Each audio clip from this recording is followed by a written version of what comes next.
name is Laura Johnston Cole. I'm a resident of North County here in San Diego.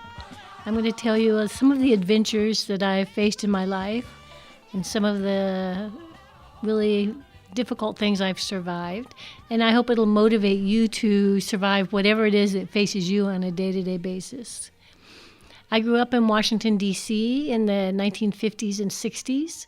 In 1960, I entered into high school, and about that time, the United States went through a really critical period where 5 really wonderful people were assassinated in that decade. They were shot down.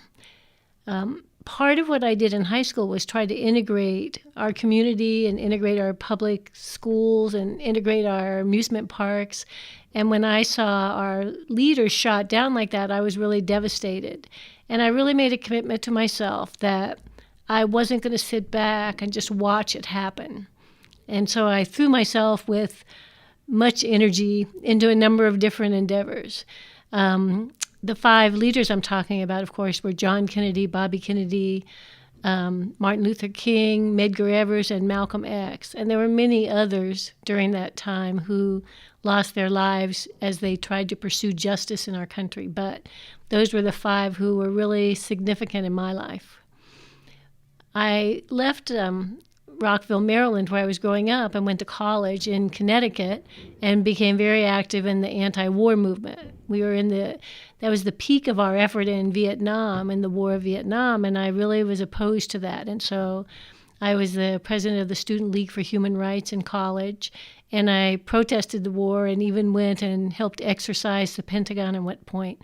And another time I went down to New York City to demonstrate against the war, and my friend and her dog and I were walking down the street, and we were tear gassed. All of those things really made me a political being. I had always been an atheist, and so I wasn't interested in, looking to God or praying and expecting an answer to come. I knew I had to work for it. And so I just kind of set my mind to work on making the world better. I did struggle along the way. It wasn't a direct path. I meandered along. I joined the Black Panther Party, and they had meetings in my house, and many times would come into my house with violin cases with guns in them. And I tried that for a while, and then when someone was shot in my apartment, I felt that was probably the wrong way to go. So from there, I did go to Woodstock, and I enjoyed that. But it really wasn't ever my interest in being a hippie or getting into drugs so that I got my mind off what had to be done in the world. I did put it on the back burner for a while and did make a number of really lousy choices along the way. But I did feel like my soul or my inner person was not going to let that go on for too long. In March of 1970, my sister had moved from Washington, D.C. out to California. She persuaded me to come to San Francisco. She said I had made enough lousy decisions and I needed to get my butt out to San Francisco. And, of course, she lived on the Haight-Ashbury, so there were all kinds of opportunities there.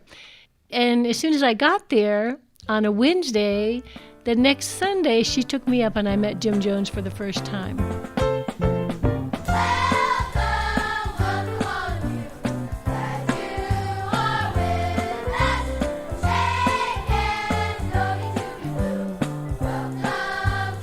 When I met him, I was a little bit scared off. His congregation was everything I was looking for, all ages, all colors, every socioeconomic level and everything, but they seemed just a little bit too righteous for me. And I was in one of my dips in my commitment at that time, and I wasn't sure I wanted to make that commitment. So I continued going back for several weeks, but then I was pretty unsure of what my next step would be. And it turned out I went one day and whatever he said was so impactful that I joined. And so I joined People's Temple in 1970, and I moved up into Redwood Valley, which was about 2 hours north of San Francisco. And I lived in Redwood Valley for the next 7 years. I worked at the welfare department there as a case aide, and I was a bus driver. I was head of security in Redwood Valley. I was a secretary. I was a counselor. And after about 2 years, I was put on the planning commission, which was the commission that actually did a lot of the work around the temple. There were many hard workers in the temple, and the planning commission was just one small nod to those who were working hard, but there were many hard workers. So I participated in the temple with every part of my being. Every erg of energy went into it day and night. And then as the People's Temple started moving south into San Francisco, Jim Jones moved south into San Francisco, and I stayed in Redwood Valley. But our youth in San Francisco were getting more and more involved with drugs because so many drugs were sold on street corners, and we really were in the business of taking care of our children. So after one student did overdose on drugs, we decided that we should look elsewhere for a place, for a safe haven for the children, and come up with a utopian community where there were no drugs and there was no racism and people didn't go hungry and people were not incarcerated when they didn't have good lawyers. So we worked really hard, and Jim Jones had visited Guyana in the 60s, and he found a place that he thought met all that criteria. And he arranged for us to go down on a trip. All the members of the Planning Commission went down to Guyana in 1975. So 90 of us flew down there. And as soon as I saw Guyana, I was already in love with it.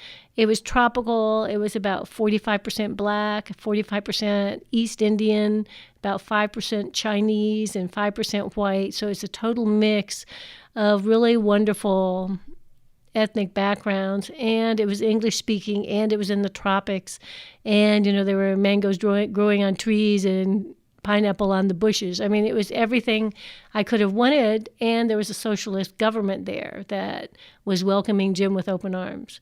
So eventually we made arrangements to send a group of people down there and start developing a community in the middle of the rainforest in the Northwest District. It was about 24 hours by boat from Georgetown. So I lived in March of 1977. Jim asked me if I would go down to Guyana and live in Georgetown and fill the boat every week with all the supplies they needed to keep building Jonestown.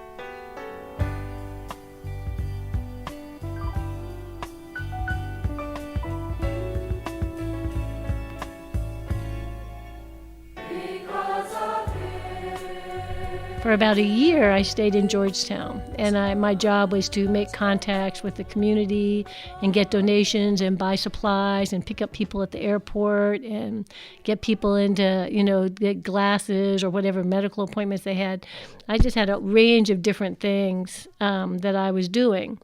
After about a year, I went out to Jonestown, and I lived there the next 9 months. And loved it there also. I was head of an agricultural crew, so we'd get up first thing in the morning and go pick greens out in the, in the windrows in the rainforest. And I was really delighted being there too. We never had a day off, no matter where we were, until marshland came down in the summer of 1978. We were working nonstop. And so I think part of what happened later was because people were so exhausted. They didn't have the resilience to fight or even the energy to notice what was going on with Jim Jones. And we kind of lost track of how far he was getting off. We had fallen in love with the community, and we were very interested in seeing it thrive, and we really took our eyes off Jim Jones, and he was deteriorating really rapidly, but he was surrounded by people who would never let us see him at his worst. So if he had a day that he was really incoherent because of his drug use or his exhaustion or his medical situation, we never saw him that day. We would see him when he was able to take some uppers and get it back together to present himself as somebody who was really organized and determined to make this work. So over the last 4 or 5 months in Jonestown, the community really loved that it was thriving, but Jim Jones was really going downhill with his mental and physical capabilities really diminished. And at that same time, with that going on in Jonestown, in San Francisco and in California, more and more people were questioning who he was and how did he gain his power, and really researching what kinds of things were going on in People's Temple. And a group called the Concerned Relatives started contacting elected officials. Some of the people who left People's Temple started contacting other officials and friends that they had in powerful places. And magazines started trying to research Jim to do exposés on him. So at that point, in about September of 1978, Jim was getting attacked back in San Francisco, so he sped up getting everybody to Jonestown. So from having 50 people there in March of 1977, he had 1,100 people there by the end of October 1978. And we had moved so quickly that there were not enough houses for people to be comfortable, and everything was sped up. So when people knew it came, it was very primitive, and some people were not prepared for that. But at that same time, people were finding that there were some issues that had to be dealt with. And one of the people who had been contacted was Congressman Leo Ryan, who is the San Mateo congressman. And many of the people who were in People's Temple lived in San Mateo or had come from there. And he had some other contacts in the temple. And after enough people had gone to him saying that they thought people were being held in Jonestown without permission to leave, when he thought people were held against their will, he decided to make a trip into Guyana.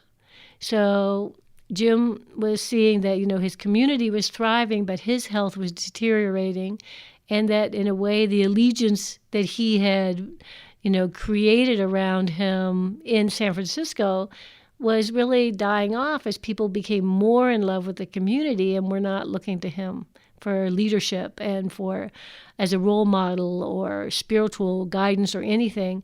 Really, people had put their heart and souls into making the community work. And so for somebody who was so ego-driven as Jim Jones was, that was another thing that he really had a problem with. He didn't want people to forget that he was the one who took them there. He was getting mentally ill, more and more mentally ill, and more addicted to his uppers and downers. And he was being attacked in San Francisco, and there were some custody issues in Guyana. So all these things were going on. So at the end of October, he asked me if I would go back into Georgetown so he could relieve people from Georgetown to come back to Jonestown and see their loved ones. So I moved into Georgetown at the end of October of 1978, and really that saved my life. If he hadn't just asked me to go in, I would have been in Jonestown with everybody else. No one survived from Jonestown. 11 people did go on a picnic that morning before anything happened. 3 men were sent out with money money from People's Temple to go into town and distribute it. And 4 other people were able to leave. 2 young men ran into the woods, and another man fell into a ditch, and 1 woman got under her bed. But other than that day, 914 people died in Jonestown and the area at the airstrip. I was in Georgetown, and as people in Jonestown were dying, Jim sent a message out to all his other churches saying, okay, people are dying in Jonestown. It's time for everyone to kill themselves. It's revolutionary suicide. And the woman who took the message in Georgetown tried to persuade Jim's sons, Stephen and Jimmy, and some of the others who happened to be in Georgetown. She tried to persuade them to go ahead and kill themselves. And Stephen Jones in particular said, absolutely not, we're stopping it right in here. So even though he was 19 years old, he said, we are not doing it. We're stopping right now. So he not only stopped it at the house, but he called San Francisco and LA and Redwood Valley and stopped it there. The only people who died in Georgetown were the woman who took the message, and she was one of Jim's, closest associates. She killed her 3 children and herself, and they were the 4 people who died in Georgetown. So other than that, everyone else died in Port Kaituma and Jonestown. we survivors, had a very rough time surviving it ourselves. And so when we came back, we were all brought back, and we were taken before the grand jury in San Francisco to find out who knew what and who was responsible. But really, all of us who were out of the community hadn't been there the last few days when Jim was totally insane with Ryan's visit and different things. So nobody faced charges back here, but one person who had been at the airstrip and had shot a few people, he did serve time in both Guyana and here, and one other person served time. So those were the two people who were held accountable really for everything, because everyone else was dead.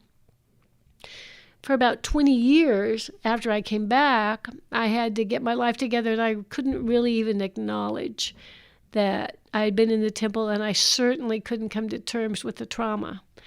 So when I first came back, I tried for a year to keep it together, and then I moved into another residential treatment program, a drug treatment program called Synanon. And really, they took excellent care of me for 10 years and helped me get my life back together. So after that broke down or fell apart or was closed by the IRS, really a lot of each of those things, in 1990, I decided it was time to get back to work and figure out what I was going to do with my life. I was married and my son was born, so I went back to school and I got my bachelor's degree in psychology and philosophy. I went and got my teaching credential. I'm bilingual, English, Spanish. And so I worked for the next 8 years trying to set up a very stable life. And 20 years after the events on November 18th, 1978, I went to the first reunion.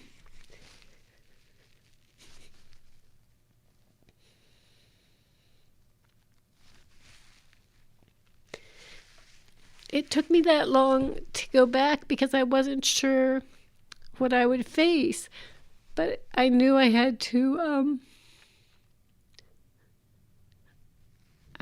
figure out what went wrong. I had to figure out how I couldn't have missed it so completely that I would be surprised by what happened. I had to figure it out. And when I went back to the 20th anniversary, what I found is that of the 85 or so people who survived, we had every possible take. Some people said it was CIA. Some said Jim was the finest person who ever lived. Some people said, it's all, this or that. I mean, I don't know. It was every point of view. And some people said, I can't believe I lost my entire family there. And what we realized, though, is that even whatever differences we had, we survivors had somehow lived through this horror, and we had more in common than we had more than any differences we had. And so we just kind of agreed to a mutual respect that lives through all of us. We have many different points of view. In fact, if you get us in a room together, whatever the topic is, we all argue. We never agree even about the weather. We're just so different. So we've gone from being way too passive in the temple to absolutely, speaking our minds on every possible conceivable subject. But anyway, at that 20th anniversary, I figured out, okay, for me to find out what happened, I had to reconnect with the survivors. So I became part of the Jonestown Institute Speakers Bureau. I was interviewed for many, many documentaries and on Anderson Cooper and Melissa Block on NPR and Fox News. I mean, over the years I've been interviewed, I don't know, maybe 100 times. And through it all, it's helped me have my point of view evolve into who I am today, and it continues to evolve. So once I started getting involved, my life just was so much more enriched. So now, I did that. I'm a Quaker. I teach 6th grade. I am very active in a number of different things, including Occupy Escondido and, Doctors Without Borders. What I've done is solidly gotten behind my activism so that I know who I am and what I need to do. It used to be easy in the temple because everything I did seemed like it was to make the world better. And now, if I want to make the world better for homeless people, I have to help homeless people. And if I want to make the world better for children, I have to teach children. And if I want to make the world better for whoever, I have to get involved in all those aspects. So in a way, now I'm more of a jigsaw puzzle. Then it was so easy. I just go to a meeting and do everything that I had to do in meeting, and it felt like I was touching all those bases. And now I have to be a conglomerate of all the different things. But about 2 years ago, I published my book, Jonestown Survivor: An Insider's Look, and it fills in a lot of the holes, a lot of the things, even in my, kind of cursory review, it fills in a lot of the holes, and also how I actually survived. When I came back from Guyana in late November of 1978, I really fully believed that it was a spontaneous event in Jonestown. I thought there was no way that anybody could have known about it, no way anybody could have planned it, that somehow having Congressman Ryan and the entourage of reporters and everybody there in Jonestown, and then soon after that, people started passing them notes that they wanted to leave, and they had to leave with Congressman Ryan. They didn't trust Jim Jones to let them out. In a way, I based my survival and my ability to move on, I based everything on it being a spontaneous act, that somehow things got so off kilter that Jim felt he had no choice but to have everybody take the poison. And so really for probably 20 years, I really believed that it was spontaneous. And that got me through a lot of tough times because I couldn't believe that I'd seen it progress in Jonestown. And so one of the very first things when I started talking to the other survivors at the 20th anniversary, we found out, there was a group of people, Jim's mistresses and secretaries who were around him, who had all concurred that suicide was the only way to go. And, really in the last 15 years or so, I found out that Jim had ordered the poison. The poison had been in Guyana at least 6 months, if not a year. And they found lots of notes about the doctor who was giving the poison to pigs to see how much poison it took to kill people. So more and more, one of my absolute turnabouts has been that the poison was well thought out and that everything was strictly organized so that when Ryan left, that the poison, there was one person who was set to do each part of bringing out the vats of poison and the flavor aid and getting the children and the syringes. Every single thing was absolutely organized to the T, and Jim had delegated it a lot because that very last day he was incoherent. So all of it had to be organized before that day. And so it was anything but spontaneous. There was nothing spontaneous about it. It was already set. Everybody had their own jobs to do to take care of it. So that's one thing that changed, just totally changed for me in my perspective. Another thing was, Jim, whenever we saw Jim, he appeared upbeat and coherent and kind of on top of things. And I didn't realize that he was less and less in the community and that most people didn't see him. And the one survivor, Hyacinth Thrash, wrote a book called The Onliest One Alive. She wrote about how in her cottage in Jonestown, she could see into Jim's cottage and that she could see people dancing and doing whatever they were doing in Jim's cottage, which was really a different point of view from anything I had seen or heard. And I've talked to the other survivors. There was so much that was going on that was just not told. There was a code of silence between all the secretaries, and whatever went on with Jim never made it public. So there was just so much going on behind the scenes that, the 900 people who died didn't know about. And so really it was amazing to me. And when I talk to survivors, one person has this bit of information, one has that bit of information, and you kind of paste it all together to see really how devastatingly well planned everything was.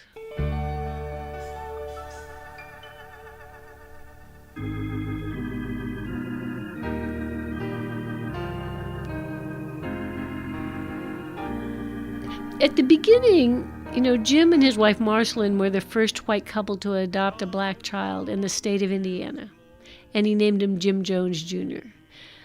He had adopted children of all different races, and he had his homegrown son, Stephen Gandhi Jones.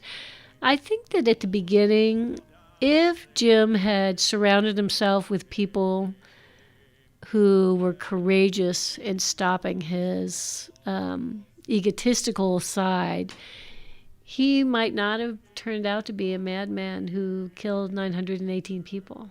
I think that at the beginning, he did believe in total integration. He did believe in taking care of people. He did believe in acknowledging that everyone should be treated with dignity. So I think that all of those things were true. But I think that once he got powerful, once he realized that he had power over however many women or men he wanted to have sex with, I think once he started realizing that he had enormous power in politics in San Francisco, all of those things built him up so that he could not allow himself to fail. And so once that happened, the purity of his position, everything was political after that. Once he realized what power he could actually channel, I think that won over, and he decided to go, whatever it is, to the dark side and manipulate and just use full manipulations. So, but I think that at the beginning, I think there were many parts of him that were wonderful. And, we had a wonderful community in Jonestown without him. Without him being there reminding us, we had really created a utopian society where there was no racism in Jonestown. He had his own, propensity. He, always had, young white girls. There's just a couple of exceptions. I mean, he was involved with men also, but, he didn't live it in his sexual appetites. But in the community, he retrained us. He retrained those of us who were brought up in the United States to have, prejudices and different kinds of, our society is a very polarized and divided society. There's a lot of prejudice in every part of our culture. So he just started breaking it down. When we were in the temple, if we rode in a car, we would always integrate the front seat. It would never be 2 whites in the front and 2 blacks in the back, or the other way around, 2 black in the front and 2 white in the back. Everything was integrated. When we got to Jonestown, everything was integrated. If you worked all day with people who maybe were wood workers or carpenters, and they happened to be white, when it was time to eat, you did not sit with people who are all your same color. You would integrate in every setting, and it was retraining because we didn't grow up that way. We would associate with people who were kind of like we were. If I went to college, I would probably hang out with people who went to college. If I, had an interest in this. And so what he did is say, create a new interest.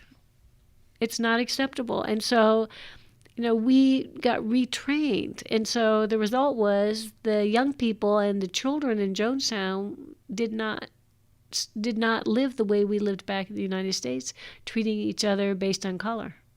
And so that's one of the things that, I loved about People's Temple, and that I'm still searching for. I haven't found that again. I haven't found that kind of absolute being beyond seeing a person's color. I haven't seen that. And, one other thing that I think is interesting, now if a person goes to join a group, whether it's, you consider it a cult or a group or whatever, now you can say, don't forget Jonestown. But when we were Jonestown, there was no reference point. There was nothing to say, oh yeah, don't forget. I mean, if you said don't forget Masala, or don't forget, nothing had happened before then that would prepare people. So there was no, now you can say, don't forget Heaven's Gate, don't forget, Jim Jones, don't forget that. But at the time, there was no point of reference that could have prepared us for what was going to happen. And that was a really big part of us not seeing it. Because, we were in denial. Well, it never happened before. It couldn't happen. Nah, not Jim Jones. Never. It would never happen. So, we talk ourselves out of it. Like if we had a thought, we say, you know what, that's just crazy. That couldn't happen. Because it had never happened. So we talk ourselves out of it. So even when we observed, I have to separate what happened at the end and what happened the 7 years before. And in a way, it's reinforced by my deep friendships with all the other survivors. We have a friendship that, regardless of color or anything else, we have such a deep friendship that would not have been possible if People's Temple hadn't been wonderful in many aspects. In a way, the proof that People's Temple was an outstanding kind of vegetable soup, that all these different people with different skills and different tastes and different personalities, we could all be together. And then even now, 34 years later, and it's 34 years this coming November, even after 34 years, if I got a call from anybody who's a survivor, I would do whatever it takes to help the person. So, that's the part that I remember. And the day that happened, we somehow let Jim get away with that and didn't stop it. I can't just think about everything that happened before and everything since and, think that one day says it all. That one day ruined it all. But there was certainly more before, and there's been more since for those who survived.